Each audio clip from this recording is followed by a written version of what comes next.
Hello दोस्तों, आइए आज के इस वीडियो में हम लोग भारत स्किल के आगे की क्वेश्चन का यहाँ पर हम लोग डिस्कस करेंगे। जो पिछला क्लास में हम लोग 40 क्वेश्चन तक कर लिए थे, उससे आगे की क्वेश्चन को यहाँ पर हम लोग डिस्कस करेंगे। ये मुख्य रूप से आपका देखा जाए फर्स्ट ईयर का है। तो चलिए यहाँ पर देखते हैं पहला क्वेश्चन यहाँ पर क्या कह रहा है। देखिए,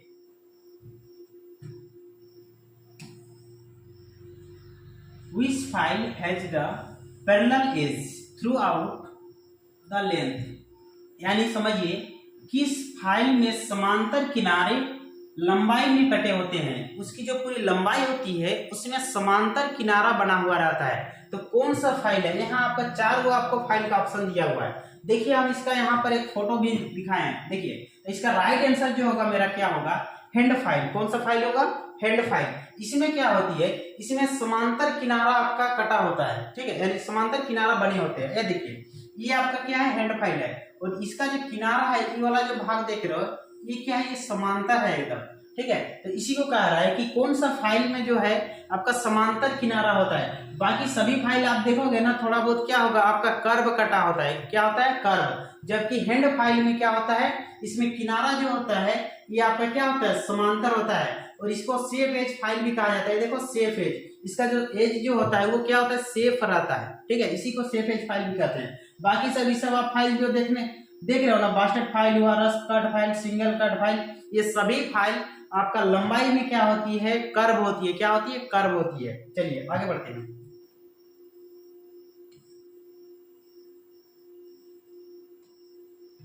देखिए, अगला क्वेश्चन क्या है यहां पर, समझिए।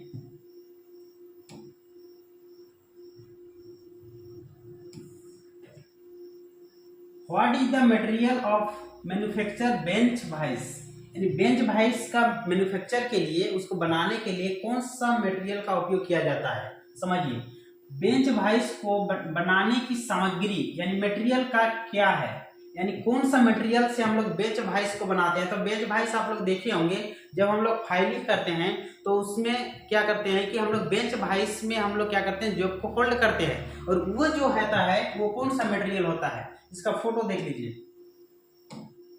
देखिए, बेंच वाइस का, बेंच वाइस, देखो, ये देख रहे हो? हाँ, ये जो है आपका क्या है? Bench vice. यहाँ पर ध्यान दीजिए।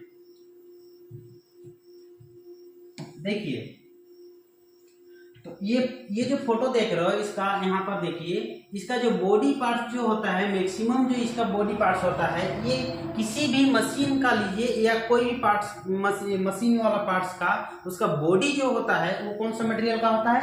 Cast iron. कौन सा मटेरियल? तो कास्ट आयरन। तो यहाँ भी इसका राइट आंसर हो जाएगा कौन सा? कास्ट आयरन, यानी आपका डी नंबर आंसर। नेक्स्ट आगे देखते हैं हम लोग।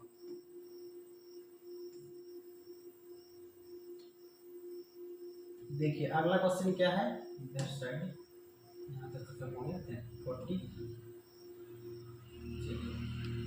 43 का देखते हैं हम लोग। देखिए, क्वेश्चन क्या है, समझिए। Which marking media provide clear line on machine finishing surface. जो मशीनिंग किया हुआ सरफेस रहता है, यानी फिनिशिंग सरफेस रहता है, वहां पर कौन सा जो मार्किंग मीडिया होता है एकदम क्लीन, स्पष्ट रेखा प्रदान करता है। यहाँ पर समझिए, कौन सी मार्किंग मीडिया मशीन से तैयार सतहों पर स्पष्ट रेखा प्रदान करता है। और इसको पिछला वीडियो में आप लोग देखे होंगे, हम बताए थे कि मशीनिंग जो पार्ट्स होता है वहां पर हम लोग यूज करते हैं कौन सा? Persian blue. कौन सा यूज करते हैं? Persian blue. यानी ये जो होती है, ये मुख्य रूप से आपका बहुत ही क्लियर यानी स्पष्ट रेखा इसमें प्रदान करता है। जबकि वहां पर जो क्वेश्चन था मेरा क्या था कि कॉपर सल्फेट जो देख रहे हो, ये बहुत ही क्या होती है? जहरीला होती है। इसके बारे में बताए थे पिछला क्लास में, ठीक है। तो यहाँ कॉपर सल्फेट जो देख रहे हो, ये क्या होती है? जहरीला होती है। और यहाँ पर यूज करते हैं कौन सा? Persian blue.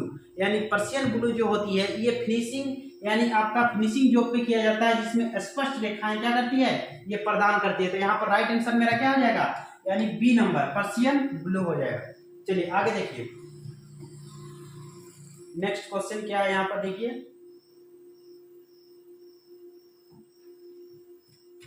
चलिए देख रहे हो क्या कर रहा है? What is the purpose of slot provided in the slotted angle, समझिए स्लोटेड एंगल, यानी कह रहा है कि स्लोटेड एंगल जो होती है एंगल प्लेट पर, स्लोटेड एंगल प्लेट में दिए गए स्लोट का उद्देश्य क्या है।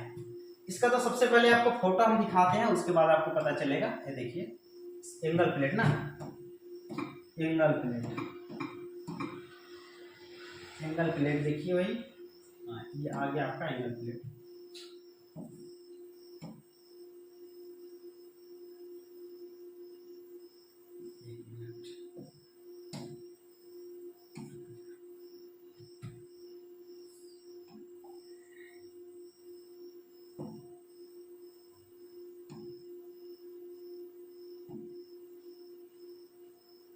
एक मिनट आप थोड़ा सा क्लियर होते चलिए। एंगल प्लेट बोला है भाई, ये है का एंगल प्लेट।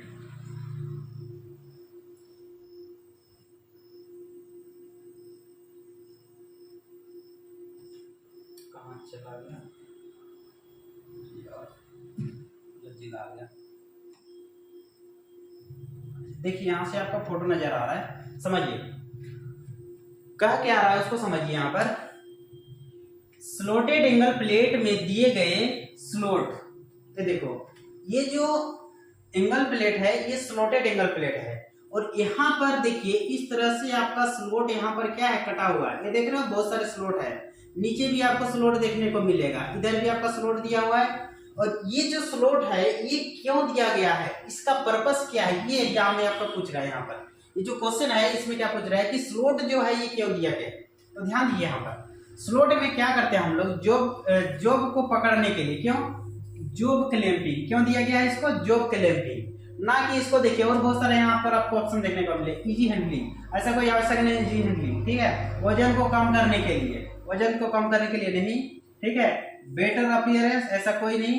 लेकिन यहाँ पर इसको यूज क्यों दिया गया, तो इसका जो पकड़ने क्यों दिया गया है, तो जॉब को पकड़ने के लिए इसको दिया गया है। तो इसका राइट आंसर क्या हो गया, ए नंबर। नेक्स्ट आइए, देखिए यहाँ पर एक और आपका आ गया क्या क्वेश्चन, देखिए पहले उसके बाद आपको समझा रहे। Which caliper is use to mark the centre of round bar, यानी राउंड बार का सेंटर निकालने के लिए कौन सा कैलिपर का उपयोग किया जाता है। और कैलिपर का यहाँ पर देखिए ऑप्शन दिया गया है बहुत सारा, ठीक है। ए नंबर में है jenny caliper, inside caliper, outside caliper और एक फॉर्म जॉइंट कैलिपर। तो इस तरह का आपका बहुत सारा ऑप्शन दिया हुआ है। हम आपको कुछ कैलिपर दिखा रहे हैं जिसका उपयोग किया जाता है यहाँ पर, देखिए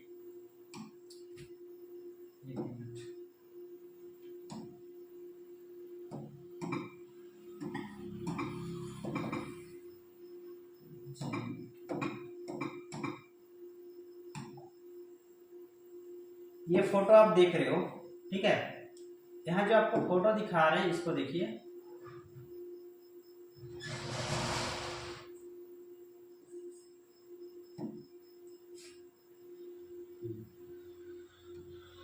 ये जो आप फोटो देख रहे हो इसी फोटो का नाम है, यहाँ पर जो दिखा रहे हैं ना आपका इंस्ट्रूमेंट, इसी का नाम है जेनी कैलिपर। इसमें होता क्या देखिए, इसका जो एक जो लेग होता है ये पॉइंटेड होता है, ये देख रहे हो ये पॉइंटेड लेग होता है, और एक लेग जो होता है ये वाला देख रहे हो ये आपका मुड़ा हुआ रहता है, क्या होता है, मुड़ा हुआ रहता है, ठीक है। और इसी को कहा जाता है क्या, जेनी कैलिपर, यहाँ देख रहे हो। और इसका राइट जो आंसर होगा वो होगा क्या, जेनी कैलिपर होगा, क्या होगा, जेनी कैलिपर। यानी राउंड बार में क्या करते हैं हम लोग उसमें, यानी आपका क्या कह रहा है, राउंड बार के केंद्र को चिन्हित करने के लिए किस कैलिपर का उपयोग किया जाता है। तो राइट आंसर जो मेरा होगा यहाँ पर क्या होगा, जेनी कैलिपर। इसमें क्या करते हैं, इसमें पॉइंटेड करते हैं और इसमें इसके द्वारा हम लोग घुमा लेते हैं, ठीक है। तो इस तरह से हम लोग राउंड बार का हम लोग सेंटर को क्या कर सकते हैं, निकाल सकते हैं।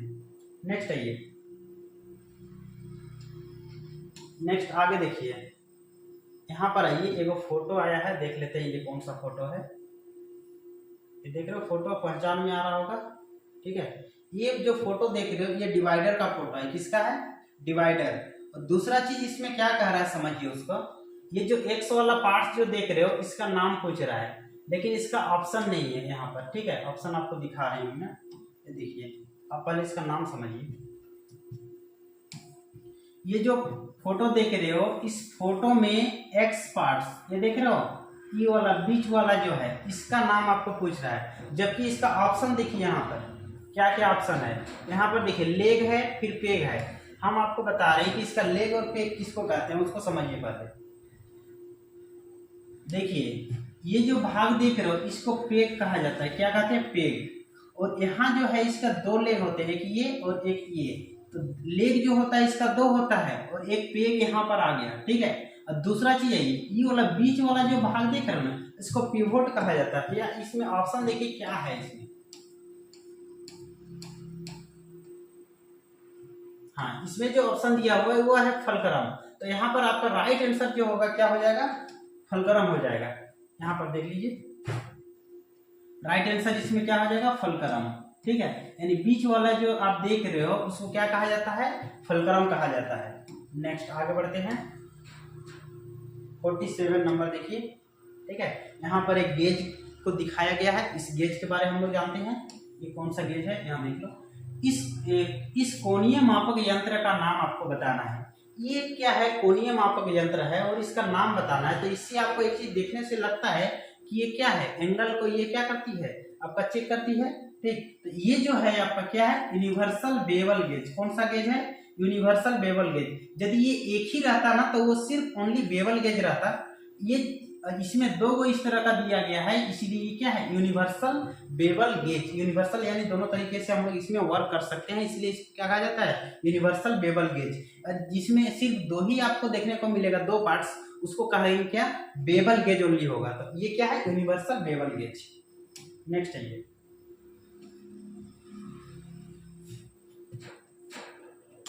नेक्स्ट आगे देखिए। यहां पर देखिए 48 नंबर का क्वेश्चन को समझिए आप।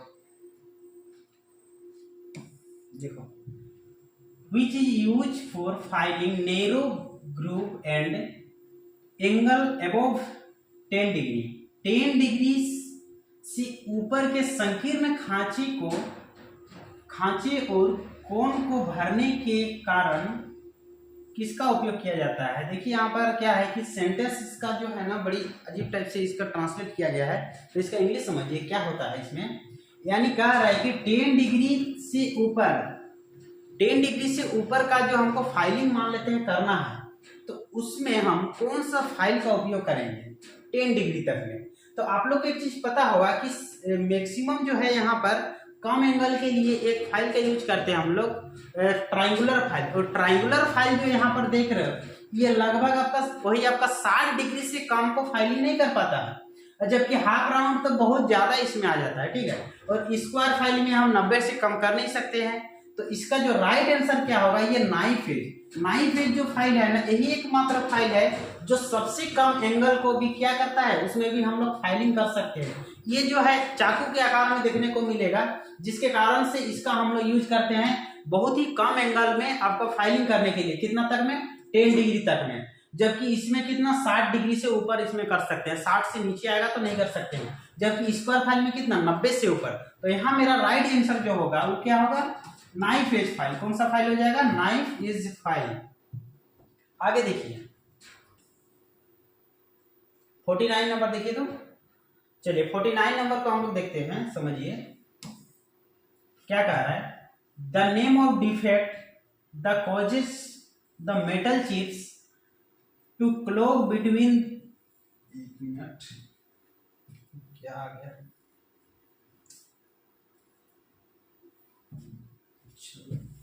एक मिनट इसको साइड कर देते हैं। चलिए देखिए, एक मिनट डिस्टर्ब कर गया था, ठीक है। चलिए अब देखिए, देखो यह है क्या? Name the defect that causes the metal chips to clog between the teeth of file. क्या बात क्या है समझिए। उस दोष का नाम बताइए जब धातु के चिप्स फाइल के दांतों के बीच घुस जाते हैं। यानी धातु का जो चिप्स होता है वो फाइल के दांतों के बीच जब घुस जाता है तो उस दोष को क्या कहते हैं? तो उस दोष को देखिए, यहाँ पर बहुत सारा दोष दिखाया गया है। देखिए file white, pinning of file, warping of file, glazing of file, glazing of file उसको कहते हैं जब फाइल का जो सरफेस होगा वो ग्लेजिंग करना शुरू करेगा। तो जब फाइल में उस चिप्स अगर वहां पर रुक गया, ठीक है, चिप्स फंस गया, तो उसको कहा जाता है पिनिंग ऑफ फाइल। क्या कहते हैं उसको? पिनिंग ऑफ फाइल, यानी फाइल में पिनिंग हो गया, ठीक है। तो फाइल में पिनिंग का मतलब ही होता है कि फाइल के टीथ में क्या है, उसमें चिप्स जो है उसमें फंस गया है। और इससे क्या होती है, इससे चिप्स वहां पर फंसने से क्या होती है, ना कटिंग अच्छा हो पाएगा, और इससे एक दूसरी चीज ये आपका डिमेरिट क्या होता है कि उसका दांतें जो होती है वो आपका क्या हो जाती है, वो धीरे धीरे आपका घिसने लग जाती है, ठीक है। इसमें बहुत सारे नुकसान है। तो ये क्या होती है, इसीलिए इसको अगर आप इसमें और एक क्वेश्चन आता है कि फाइल में फिलिंग हो गया तो इसको हम लोग कैसे सुधारेंगे, तो इसके लिए फाइल कार्ड या वायर ब्रश का यूज किया जाता है। चलिए आगे देखते हैं। देखिए क्वेश्चन यहाँ पर क्या दिया है, Which chisel is used for cutting oil group, यानी ऑयल ग्रुप को काटने के लिए किस छेनी का उपयोग किया जाता है। यहाँ फ्लेट छेनी, तो फ्लेट में तो होगा नहीं, ठीक है। इसका ऑप्शन हम लोग देखते हैं कहाँ है। यहाँ देखिए आगे ऑप्शन मिल जाएगा आपको, ये देख रहे हो, इसका ऑप्शन से देखिए। ऑयल ग्रुप में जो हम लोग यूज करते हैं वो करते हैं हम लोग half round chisel, sorry half round नोच चीजल। क्या?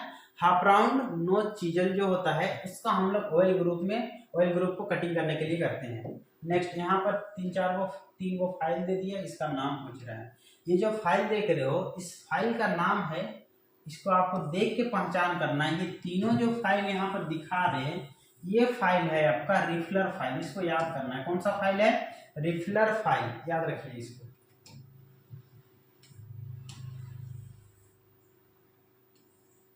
चलिए यहाँ देखिए, ये फोटो देख रहे हो, फोटो देख के आपको पहचान करना है, ठीक है।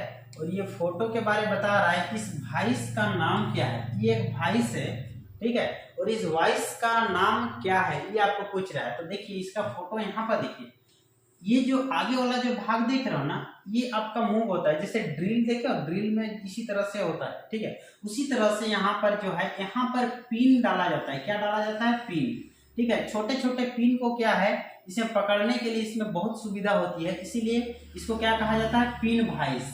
यानी ये कौन सा वाइस है बोलेगा तो पिन वाइस, यानी छोटे छोटे पिन को पकड़ने के लिए इसमें सुविधा होती है, तो इसीलिए इस फाइल को बनाया गया है। तो इस फाइल का नाम क्या है? Pin vice. आगे देखिए,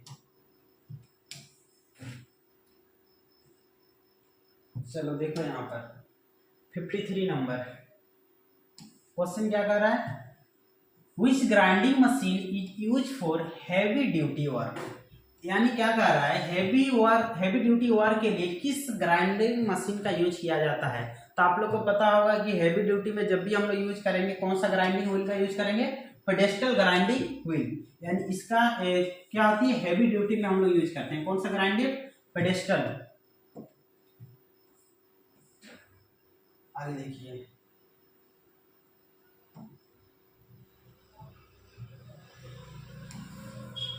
देखो which chisel is used for separating material after chain drilling।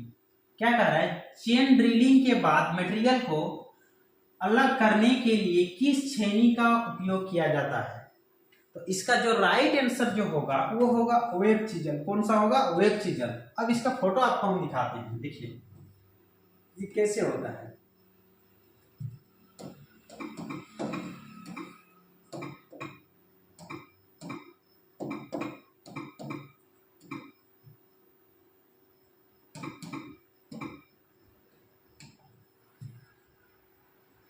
यहाँ पर देखो करेक्ट फोटो इसका आ गया है, समझिए।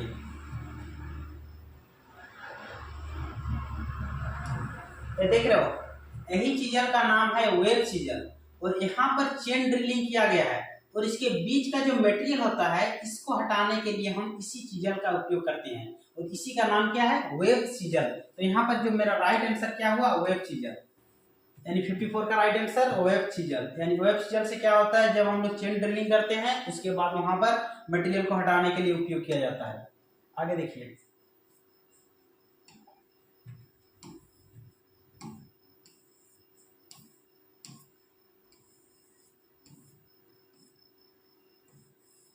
वेब चीजल हो गया।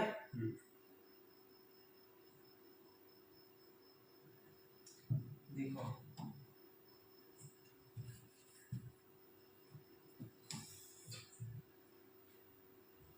चलिए देखिए यहाँ पर क्या कह रहा है, which file is use for sharpening the teeth of wood working saw, यानी क्या कह रहा है, लकड़ी का काम करने वाले आरी के दांतों को तेज करने के लिए किस फाइल का उपयोग किया जाता है।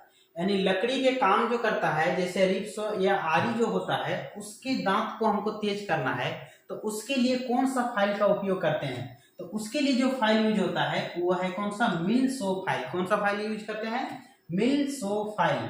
ठीक है, राइट आंसर क्या है, मिल सो फाइल। नेक्स्ट आगे बढ़िए, देखिए देखो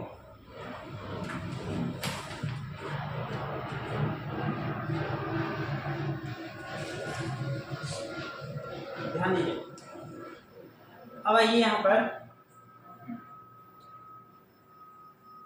where will be the weight of hammer stem. तो हथौड़े का वजन को कहाँ दर्शाया जाता है।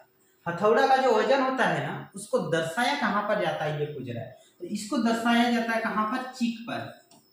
ठीक है, कहाँ पर दर्शाया जाता है उसको, चीक। यानी हथौड़े का वजन को कहाँ दर्शाया जाता है, चीक। अब चीक किसको कहते हैं उसको समझिए।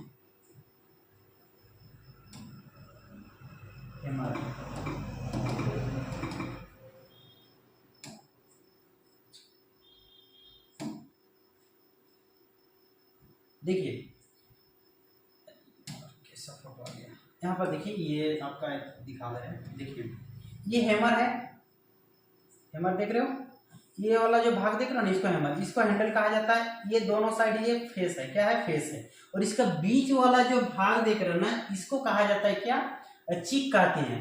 और हथौड़े का जो वजन होता है उसको चीक से ही दर्शाया जाता है। किससे दर्शाया जाता है, यानी चीक। ये बीच वाला जो भाग देख रहे हो ना, इसी से उसको दर्शाया जाता है। आगे देखिए, तो इसका आंसर हो गया क्या, चीक। नेक्स्ट आइए,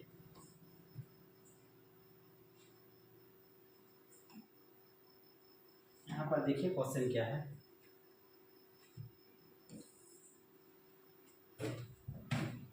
What will be the effect if the clearance angle of chisel is less than recommended angle while chipping?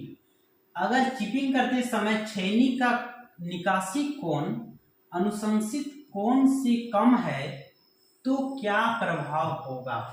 यानी कह रहा है कि यहाँ पर इंग्लिश इसका समझिए, clearance angle of chisel is less than recommended angle. यानी चीजल का जो क्लियरेंस एंगल वो कम होगा। अब देखिए यहाँ पर आपको फोटो दिखा रहे हैं हम, इससे आप तुलना कीजिए। ठीक है,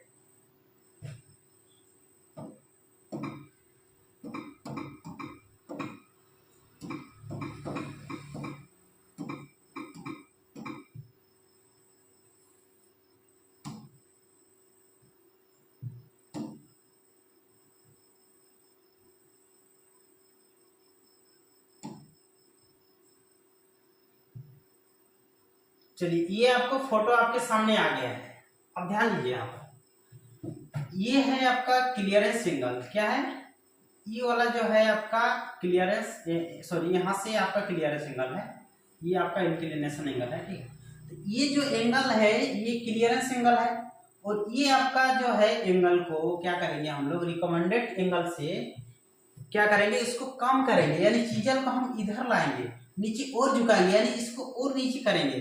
तो ये अगर इस एंगल को हम मान लेते यहाँ तक ले ले, तो इसमें क्या होगा, इसमें क्या होगा, चीजल जो है वो जो है, यहाँ पर देखिए इसका ऑप्शन से हम इसको देखते हैं। आपको देखिए कटिंग एज क्या होगी, कटिंग एज घुस नहीं सकती है। क्या कह रहा है, कटिंग एज जो है इसका नहीं घुस पाएगा। इसमें क्या होगा, छेनी फिसल सकती है। यदि इसका क्लियरेंस को हम बहुत ज्यादा कम कर देंगे ना, तो और यहाँ से हम हैमरिंग करेंगे तो इसमें क्या होगा, ये कम हो जाएगा, जिसके कारण से मेरा क्या होगा, छेनी जो है क्या हो जाएगी, फिसल सकती है। यानी चीजल क्या हो जाएगी, इसमें फिसल जाएगी। तो इसका राइट आंसर क्या होगा, ए नंबर। कौन सा नंबर हो जाएगा, A number. Cutting edge can not penetrate chisel will slip. Chisel क्या हो जाएगी, स्लीप कर जाएगी ऐसा कंडीशन में। और कभी कभी पूछता क्या है यदि मान लेते हैं इस क्लियरेंस कर्व को ज्यादा कर दिया जाए तो क्या होगा, समझ में आ रहा है। यानी क्लियरेंस कर्व को ज्यादा यानी इसको और ऐसा कर देंगे तो उसमें क्या होगा, उसमें भी दिक्कत आएगी। उसमें क्या हो जाती है, डिग हो जाती है। क्या हो जाती है, डिग हो जाती है, यानी गड्ढा ज्यादा होगा। और इसमें क्या हो जाएगा, इसमें छेनी जो है ना फिसल सकती है। आगे बढ़िए, यहां तक आप लोग को दिक्कत नहीं हो रहा होगा।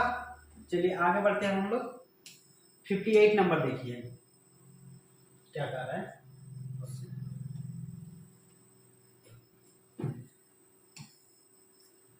Name the property of metal to resist the effect of tensile force without rupture. बिना टूटे तन्यता बलों के प्रभाव को विरोध करने वाली धातु के प्रॉपर्टी को क्या कहते हैं, यानी बिना टूटे वो खिंचा सकता है तो इस गुण को क्या कहते हैं, तो इस गुण को कहा जाता है क्या, ये जो है धातु की कौन सी गुण है, तो टेनासिटी। इसको आप क्या कर सकते हो, इसको आप खींच सकते हो, तो इसको क्या कहते हैं हम लोग, टेनासिटी कहते हैं। कौन सा गुण, टेनासिटी। नेक्स्ट आइए, चलिए 59 नंबर देखिए। ये आप ड्राइंग जो है ये पहचान में आ रहा होगा आपको, ठीक है। कौन सा ड्राइंग है, ये आपका माइक्रोमीटर है। और माइक्रोमीटर कौन सा है, तो यहाँ देखिए 50 से 75 mm का ये माइक्रोमीटर है। और इसमें एक यहाँ पर दिखाया गया है एक्स पार्ट। ये जो भाग है इस भाग का आपको नाम पता होना चाहिए। इस भाग का नाम क्या है, एनविल नाम है, ठीक। इसको फ्रेम कहते हैं, ये स्पिंडल है। फिर यहाँ पर ये थिम्बल है, इसको रेचेट स्टॉप कहा जाता है। और ये क्या है, तो ये आपका स्लीव है, ठीक है। तो यहाँ पर आप देख लिए ये कौन सा पार्ट है, तो एनविल है। क्या है, एनविल। चलिए आगे देखते हैं हम लोग 60 नंबर। चलिए वही आप माइक्रोमीटर यानी आउटसाइड माइक्रोमीटर था मेरा, उसी का यहाँ पर देखिए रीडिंग यानी एक्यूरेसी आपको पूछा है, तो इसको देख लीजिए। What is the accuracy of metric outside micrometer. Metric outside micrometer की एक्यूरेसी क्या है, तो एक्यूरेसी जो है इसका 0.01 क्या है, एक्यूरेसी यानी इसी को कहा जाता है लिस्ट काउंट। क्या है, लिस्ट काउंट। तो आउटसाइड माइक्रोमीटर का जो लिस्ट काउंट होता है 0.01 mm। क्या होती है, 0.01 mm। ये आप याद रखिएगा। तो चलिए आज हम लोग जो है 60 तक कर लिए, फिर नेक्स्ट क्लास में मिलते हैं आगे के वीडियो में, ठीक। चलिए।